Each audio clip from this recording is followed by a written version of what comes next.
We have a messy update about the letter the woman wrote us who said, "Help, I am married to a slob." This poor woman had only been married for 6 months, but she wrote me and said, "I don't think I'm going to make it a year," because her husband was that big of a slob. Now, a lot of people were like, how didn't she know this? She said that he lived with 2 roommates, and the few times she would go over to his place, he blamed it on his roommates.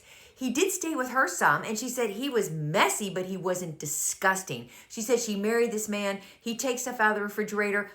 It will just rot on a counter before he'll put it up. Clothes on the floor, trash on the floor. I mean, basically, he will not use his hands or his opposable thumbs to pick anything up. She said it was horrible. His bathroom, disgusting. She said, thank God she didn't share a bathroom with him.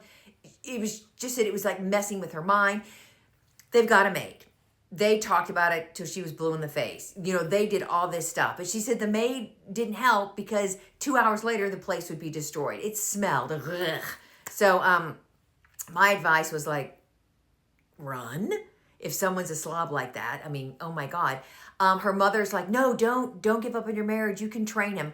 I firmly believe you should not have to train your spouse. I'm just going to say that for the record.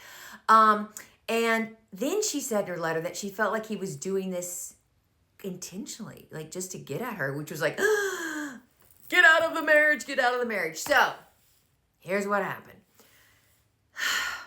It's not, I mean, it's good for her, I guess. She said she went and talked to a therapist, and the therapist explained, like, you know, is he a hoarder, all that kind of stuff. Very hard to change those people. But then the biggest red flag, besides the fact that he was a hideous pig, was that he wouldn't go to therapy. He thought nothing was wrong with him.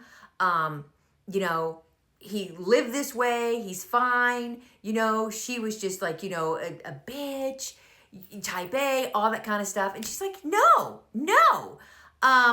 And people also said, well, what was his family like? And she said she's never met his family in their home.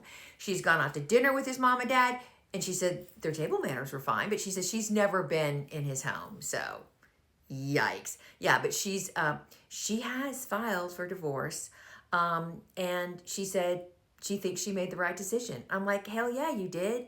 If you think he's doing this intentionally, if he won't go to therapy, if he refuses to use his opposable thumbs and pick up anything, you know, if he says he was raised this way, honey, he's not changing. You did the only thing you could do.